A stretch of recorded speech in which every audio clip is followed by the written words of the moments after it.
I will be talking about viewing file information on any file you have. First, select the file you want to get information on and highlight it. In this case, I will be using the Instructional Podcast Asset folder. Next, go to File on the top left of the screen and select it. Scroll down until you see Get Info. Select that, and you'll see the pop-up window with all the information on that particular folder.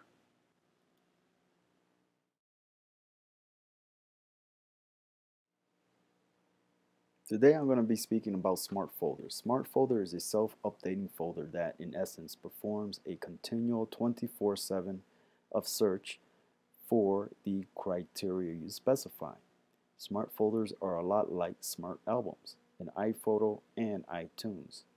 To create a smart folder, we first go to our hard drive, click on that, and on the top left you're going to see the Finder. Next to the Finder you're going to click File.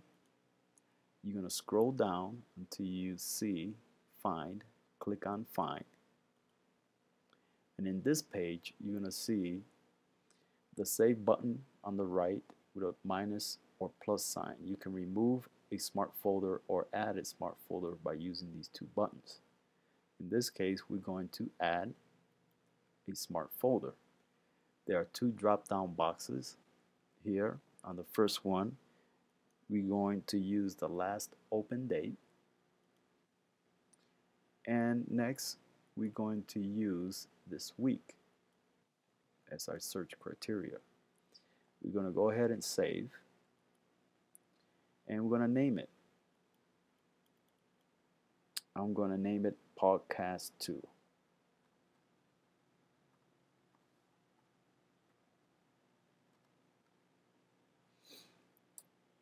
And you want to go ahead and make sure that that add to sidebar is clicked or checked off. Save. Now you're going to come down and see and click on the sidebar. It's going to show up at Podcast 2.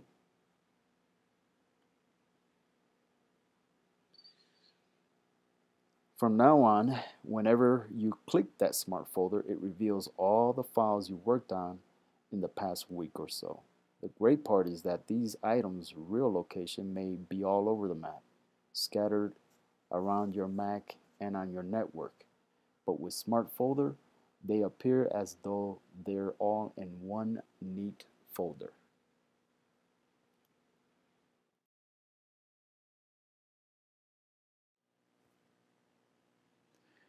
Today I'm going to be talking about how to make a stack. Basically, the whole idea behind pop-up folders is that it saves you time and clicking. Click a folder to see what's inside, and you're off and running without having had to open, manage, or close a window. Now, I'm going to go down to my dock and go over to the right side. There's a divider line.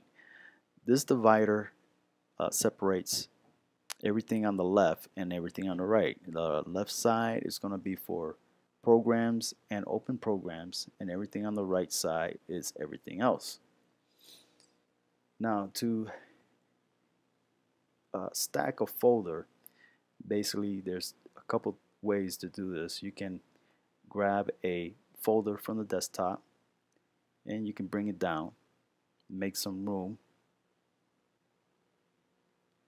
and release, and I have in this example I have two folders. You right click and you have options of sort by. You can sort by date, date added, date modified, date created, or kind. You also have displays. You can have a folder or stack, and you can view contents as fan, grid, list, or automatic. Now, to go over to the folder, if we chose folder and we kept it, you can see that it changed my icon a little bit. I click on that and it gives me the fan display, just like a fan. And any one of these folders, you can double click it and open it.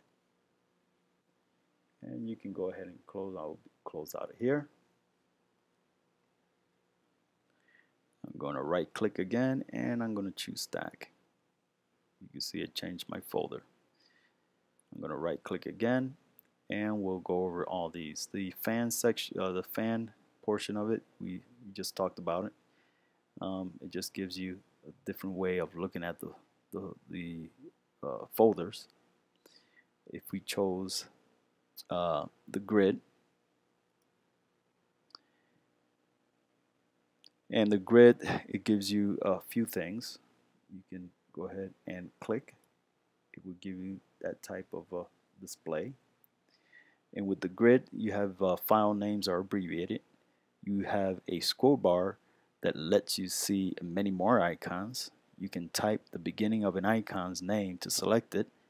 Also, in the grid or fan, there's a highlighting ghostly effect by click and holding a folder on the dock, for example. Okay, I'm going to left click and hold, move my cursor over to the file, and you see that very ghostly effect on the file.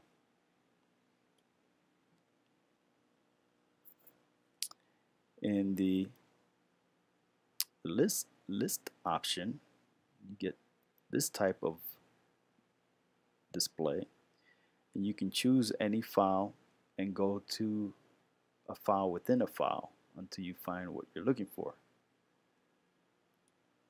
With the list, it's like a pop-up menu.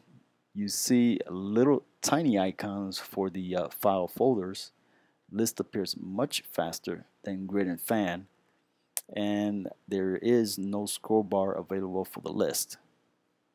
For the automatic, right click and we add automatic if we wanted to do that, or Mac can choose either the fan or grid view depending on how many icons are in the folder. One other thing I wanted to go over is that the dock here, if it's positioned on the left side or the right side, the fan option is not available. And just to take a look at that, go to Apple, sign, go down to System Preference, choose Dock.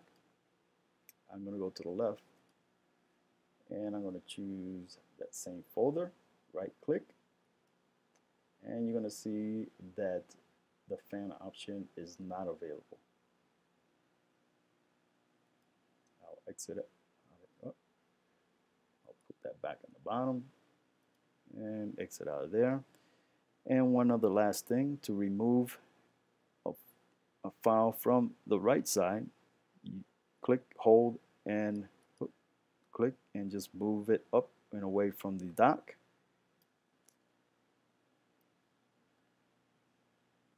And it should disappear. And that is all for making a stack.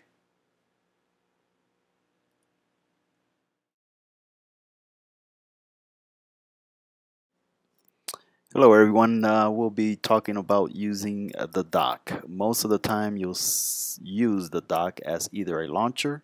You click an icon once to open the corresponding program, file, folder, or disk. Once you get your laptop, you want to customize your dock, and let's go ahead and do that.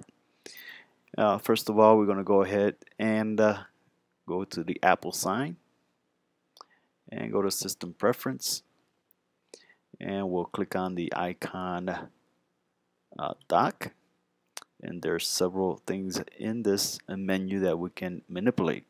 First of all, we can resize the icons on the dock by moving the scale and moving the dock with the scale.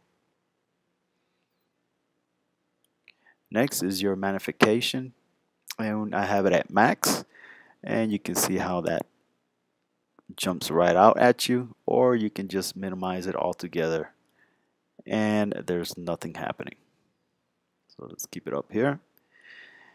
You can reposition the dock on your left side or your right side by moving it here, and you can see that, or the right side, and So I'll keep it at the bottom.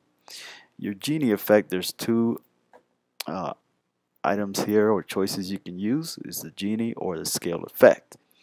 Basically, we'll leave it at the genie. Let's go ahead and open Safari.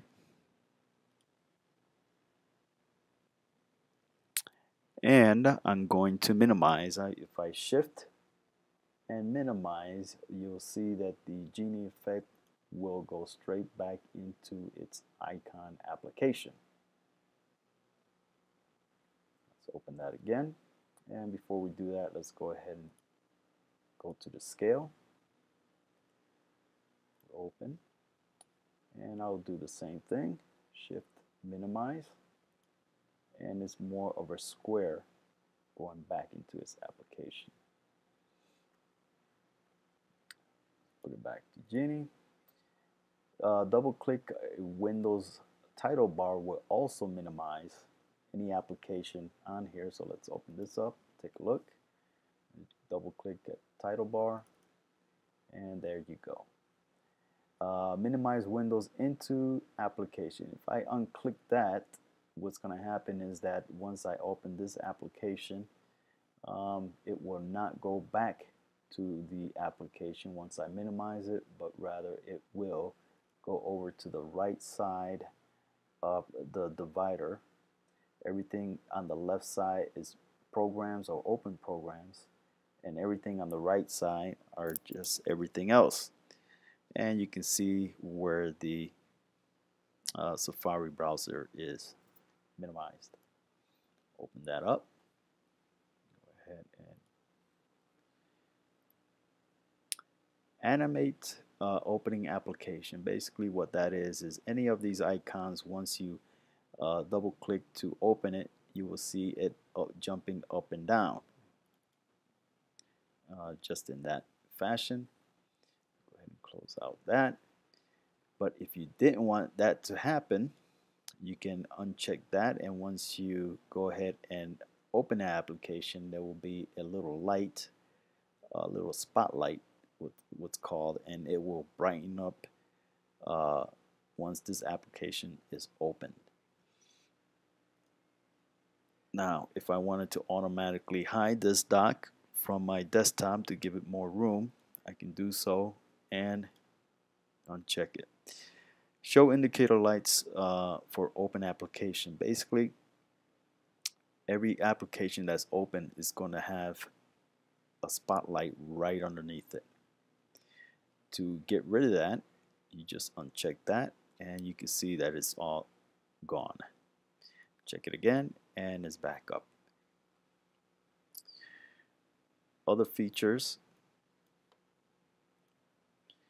other things you can do is you have your preference here. If you click on that, that would bring back the system preferences, or you can click and hold, and it will bring up all the items in your system preference. The other thing you can do is rearrange your icons on the dock. Basically, you just click and hold. That will show all your options, and it shows that it's open as well.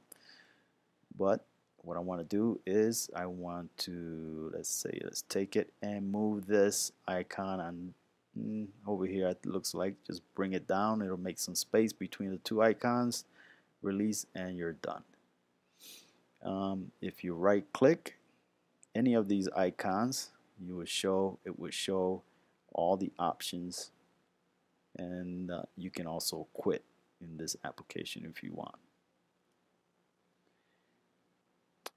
To get rid of a icon on the dock, basically you can just bring it up, bring it up, and you'll see a puff of smoke.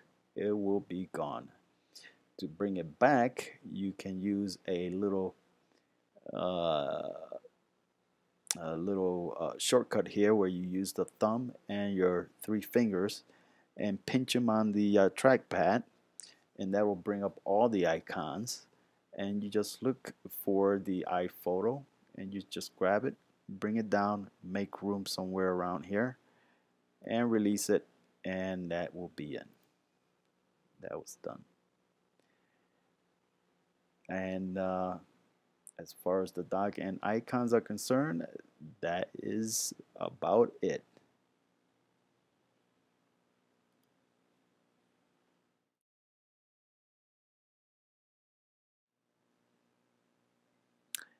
And we'll be talking about the option of using force quit. And here are the different ways you can force quit out of an application. The first way is to go over to the Apple and look for the drop down list, and you're going to find force quit, and you can select that depending on what application you have at the time. You can go ahead and just click on that, and that will force quit the program. The other way of doing it is you can go over to your hard drive, click on that, go to applications, and we'll click on that. We'll expand this a little bit, and we're going to go to utilities, double click, and we go to activity monitor, and we'll click on that. And once you go into activity monitors, you can see everything that's every program that's open. And we're going to take the example of Safari, which is open, and highlight it. I'll go over to the little red button up here. I'll just click on that. It will give me the option of force quit or cancel or quit. And at this time, I'm just going to go ahead and cancel. We'll come out of that. Okay, and then the next way of coming out of force quit from a program, in this example, we're going to use Safari. We're going to go ahead and open that up. We have that verified that's open. We're going to minimize that. We're going to right click, and we're going to press the key, the option key. And once we press the option key, you'll see at the bottom here where it shows all windows, hide or quit. As soon as we press the option key, we have the option to force quit. I release the option key, and it goes back to its normal settings. Or we press the option key again, and we'll get the force quit. The next way of getting out of force quit, if all else fails, you can hold down the power button for 5 seconds, and if that doesn't work, you're going to press Control, Command, and hold down the power button. That'll be Control, Command, hold down the power button, and that will eventually shut down the whole system, and that will obviously get you out of the program. And that's it for using force quit.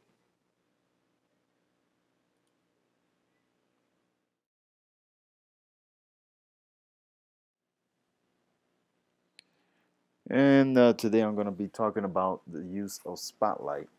Using Spotlight is pretty easy. First of all, it's over in the right hand corner. You're going to see this magnifying glass. A couple ways to open it. You can just click on it and that'll open it, or you can use the command spacebar and open it that way.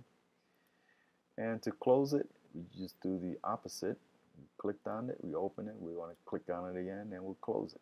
Let's click on it. The other way of doing that is to press the escape key, and that should do it. That should get rid of that. The next thing we want to do, we're going to go ahead and search for a specific item. All you have to do is put in the first few letters of a word or a phrase. Let's say I'm going to use Spotify, S-P-O-T, and there it goes in the first top hit. I can open that by double clicking, or I can drag it out into my desktop and do it that way. And another neat feature of this is that you can come down to your documents and preview any documents that you want before you open it to make sure that's the one you want. You can also use it as a calculator.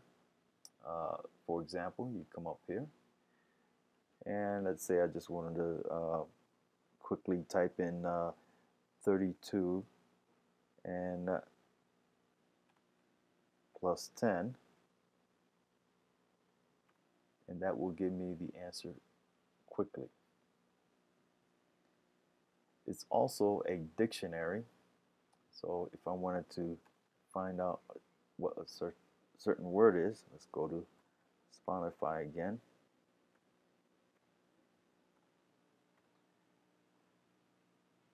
Okay, and I can look up, I can search the web for Spotify, or it will give me a search for Wikipedia, and that will give me the definition of Spotify. Let's open that up again.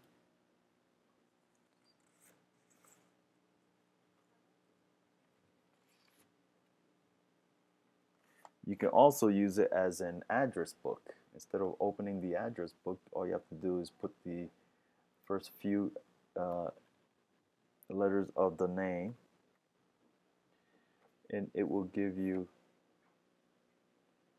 it will search into the address, look up in the address or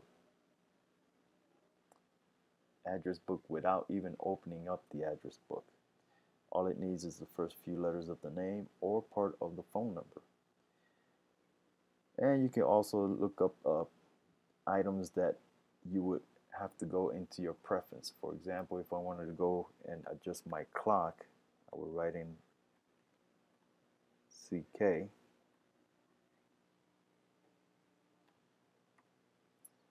And let's say I wanted to change the image on my clock. And I can do that by doing that without going directly into my preference system.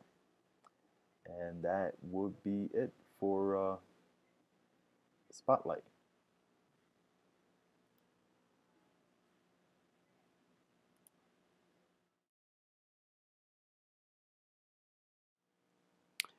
Okay, folks, today I will be talking about increasing your Mac security and privacy.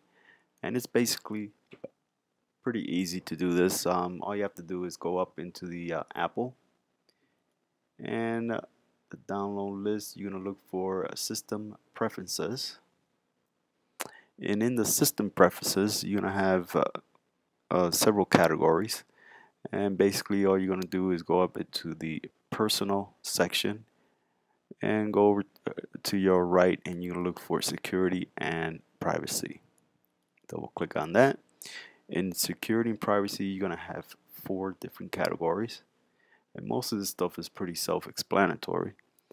But in order to get into that and make changes, you have to go over to the left side where the lock is and click on that. It's going to ask you for your password, and the password for me, I will type it in.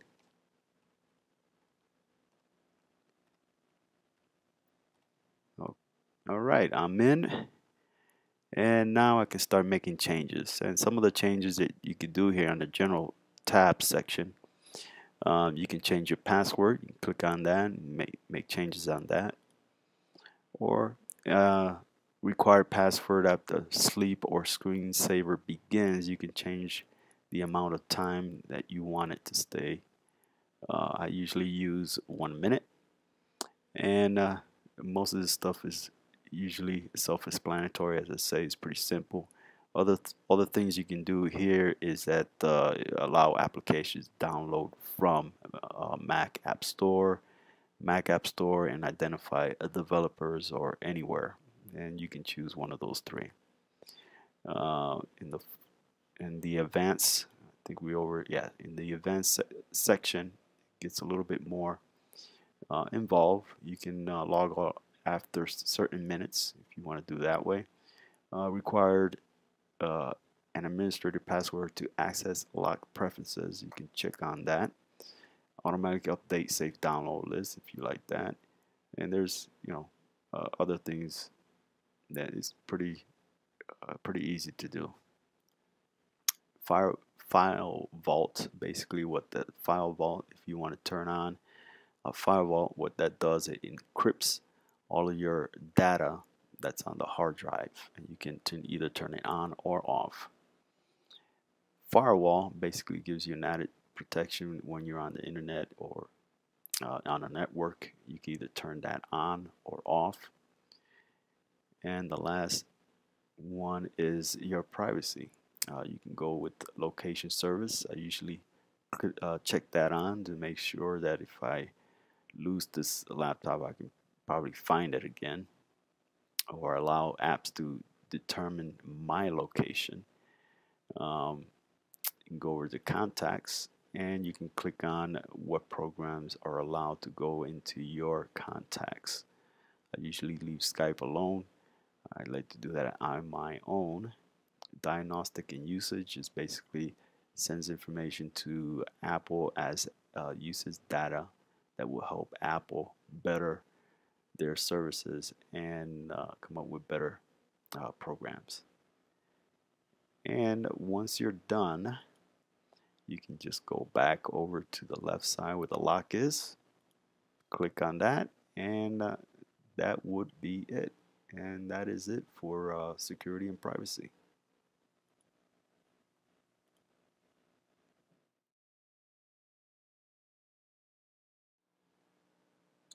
And today I'm going to be talking about setting system preference. A couple things to access system preference. There's a few ways. You can go up to the top left where the Apple sign. You have a drop down box and you look for system preference. And there you go. You have system preference right in front of you. You can exit out of that. The other way, if you have system preference on your dock already, here you go. Just click on that. That should pop up. Another way of doing it is click and hold, and you get all the categories in system preference. You can also go up to the right corner with a magnifying glass and put anything that you're looking for in particular in the system preference, and Spotlight should find it for you. Okay, let's go back and open up system preference again. And once you see that, up in the top left bar, you're going to see system preference, edit, view, window, and help. What I want to do is go over to view, and you can change the order of the icons. You can go by category, or you can do it alphabetically. Go alphabetically, you'll see it, they're all in alphabetical order. Or you can go back and put it into categories, and there you go. The other thing you could do with this is you can customize, and by customizing you can get rid of some of these icons if you don't use them. Example, I'm going to get rid of the first three. Click done, and there are no other of those three icons are no longer there. I'm going to go back, I'm going to customize again, and I want those icons back up. Click done, and that's it. Close out, and that is all for system preference.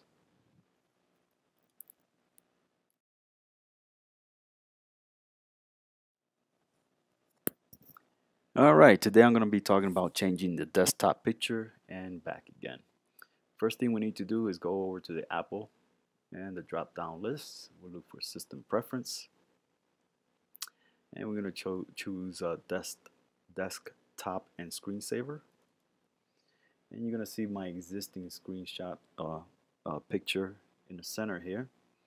And basically what I want to do is switch it out. You can switch it out with the pictures that are already supplied with your Mac, or you can go into your iPhoto and you can pick a picture there, or you can pick a folder on your desktop, which I have here, and I'm going to choose that. So in order to do that, I'm going to have my plus sign. I'm going to highlight the folder that have pictures and choose it. I have two photos in this folder, and I'm going to choose this one, and that switches it over, and you can see it as presently my desktop picture. If I want to alternate these two pictures over a certain time period, I will go ahead and change picture. Click on that, and that will do the job. And up in here, you have several options to fit that picture onto your desktop. I have filled the screen, which is actually the one I have now. Fit the screen. You can see it shrunk it on both sides. You can go to stretch to fill screen and center. It just brings it out into a nice little smaller picture. Tile form, which breaks up the picture into several other pictures over your desktop. Let's go back to fill screen. So I want to go back to my original desktop picture. I have that in this folder, and my background picture in this folder. Bring this down, bring it over. What you do is just click and drag and place it right over the existing photo, and there you go. I'm back to my original desktop photo. Now, if you want to get rid of this folder with these two pictures, all I have to do is highlight and click the minus sign, and it's gone. And that is it for changing the desktop picture and back again.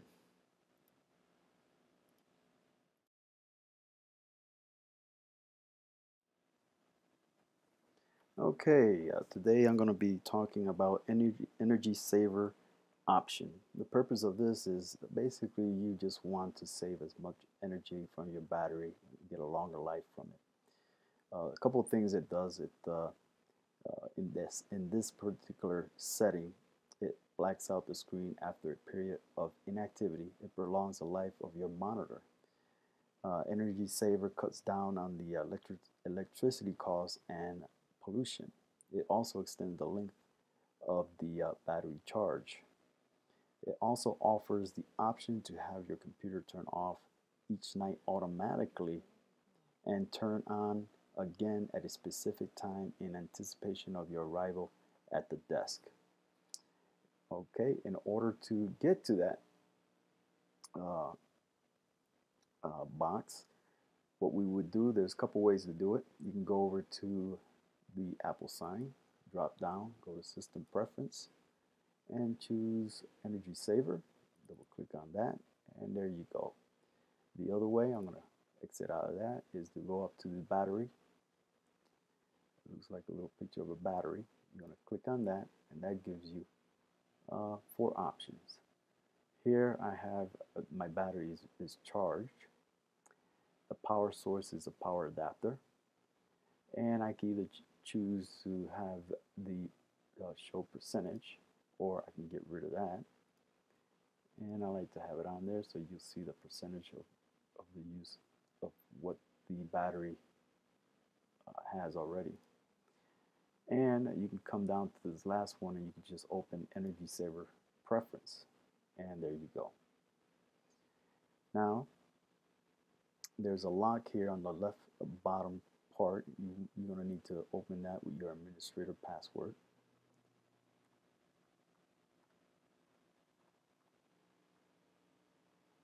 And unlock. Now I have full access to the Energy Saver, and I can make changes. First off, I'm in the battery sections. There's 2 here. You have the battery and you have the power adapter. When I'm in the power, in the battery section, the first slider to set up your time between uses and put the laptop to sleep is what this is used for. So if you wanted to bring it down to 1 minute or 15 minutes or an hour, 3 hours, whatever you want, it's basically it's going to help you save battery power. The second slider controls when the screen goes black to save power. And basically, I usually have it at a minute. So once a minute comes around, the screen will go black. Now there's a couple of checkboxes on the left side. One is to put a hard disk to sleep when possible. When you have that checked off, what it does is when you're not using a laptop, it basically uh, uh, turns off your hard drive and puts it to sleep, so you can save battery power. And the second one is slightly dim the display while on battery power. This has two functions basically. One, when you have that checked off and you're working on your laptop, it slightly dims the background light on the desktop so you can save power. And the second function is that when you're away and after a minute, it will slightly dim the a backlight on the desktop just before it goes black, so it gives you kind of a warning sign. And the last checkoff box here is this show battery status in the menu bar, which we already discussed up in this section. Okay, now with this power adapter, if you click on that, it would change this part. Let me go back to battery so you can see the change. Just take a look at this. I'm going to go power adapter and wake up for network access. Basically what that does is, if you have that checked off and your laptop is at home, you're working somewhere else and you want to get access to your laptop, you can go on the network and basically wake up your laptop to get whatever information you need. Now the other part is right here where it says schedule. And basically what this does for you is you can set up a time for it to wake up and sleep, so that when you're ready to use your laptop in the morning, you can basically click on this, set a time like 8 a.m. is when you usually sit down on your desk. It will automatically wake you up, and also it will put it to sleep at whatever time you create. All right, then let's get out of here. And after you're done with all the settings, you will come down to the left and just lock it up again, and you are done. That is it for Energy Saver.